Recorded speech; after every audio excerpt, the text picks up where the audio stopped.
9월 19일 오늘 성경 통독 본문은 아모스서 1장부터 4장의 말씀입니다.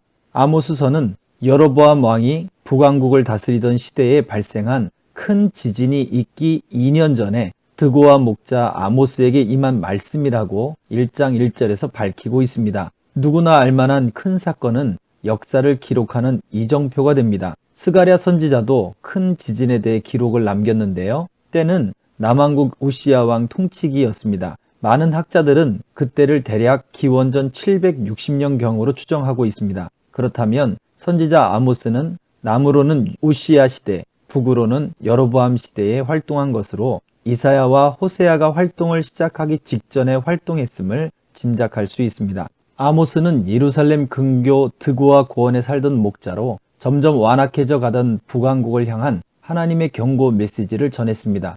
남왕국 유다 평민 출신으로 북왕국을 향한 메시지를 받았다는 것은 이 책의 특징 가운데 하나입니다. 더불어 목자이면서 뽕나무를 재배하던 농부였던 까닭에 문체가 매우 쉽고 간결하며 일상적인 예화가 많이 사용되었습니다. 선지자 아모스는 과도하게 사치스럽고 자기애에 몰입되어 있는 그리고 가난한 사람들을 억압하던 이스라엘 지도층에게 하나님의 정의와 공의를 선포합니다. 그는 짐을 짊어지다 라는 뜻의 이름처럼 시대에 기울어진 정의의 저울추를 양 어깨에 짊어지고 시대를 바로잡는 사역의 부름을 받았던 것입니다. 아모스서의 서사 구조는 비교적 명료합니다. 메시지는 이스라엘 주변국에 대한 경고와 심판으로 시작되고 그 심판의 한가운데에 북왕국 이스라엘이 있게 됩니다. 이어지는 아모스의 설교는 하나님의 경고를 받게 된 이스라엘의 현재와 과거 그리고 미래의 모습을 진단합니다.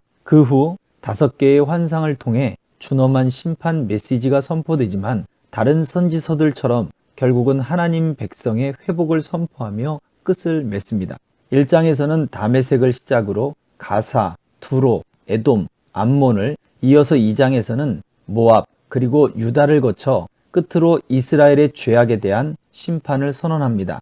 서너 가지 죄로 말미암아 라는 독특한 운율을 사용해서 이스라엘과 주변 나라에 대한 경고와 심판을 간결하게 선언합니다. 북왕국 이스라엘은 이 심판 선언에서 마지막에 등장하면서 자신이 이 메시지의 주인공임이 드러나는 것입니다. 열방 심판 선언에 이어 3장부터 6장까지 3편의 설교가 등장합니다. 이를 통해 이스라엘이 직면한 심판의 이유를 밝히고 그 내면에 뿌리 내린 원인을 진단하는 것입니다. 3장은 이스라엘의 현재, 4장은 과거, 그리고 5장부터 6장 14절까지는 이스라엘의 미래에 대한 구체적인 모습들을 묘사하고 있습니다. 3장에서 선지자는 여러 질문을 통해서 그 땅에 임박한 재난은 영적인 샘물과 같고 세상의 저울추와 같은 이스라엘이 타락함에 따라 주변 땅의 인애와 공의가 기울어졌다는 것이 하나님의 평가임을 선언합니다. 4장에서는 백성들의 무지 앞에 지도자들이 타락했고 그들의 탐욕과 직무유기가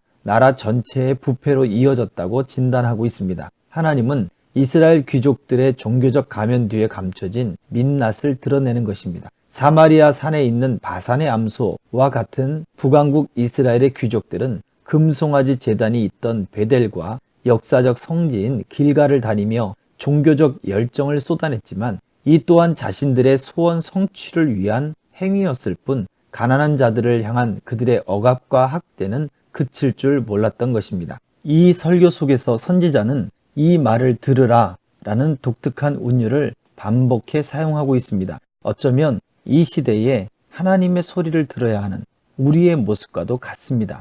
들리기 때문에 듣는 것이 아니라 주의를 기울여 들어야 하는 것입니다. 하나님의 말씀은 이렇게 들어야 합니다. 오늘도 성령께서 그리고 말씀으로 이 말을 들으라, 내 말을 들으라 라고 외치시는 음성이 들려지기를 소망합니다.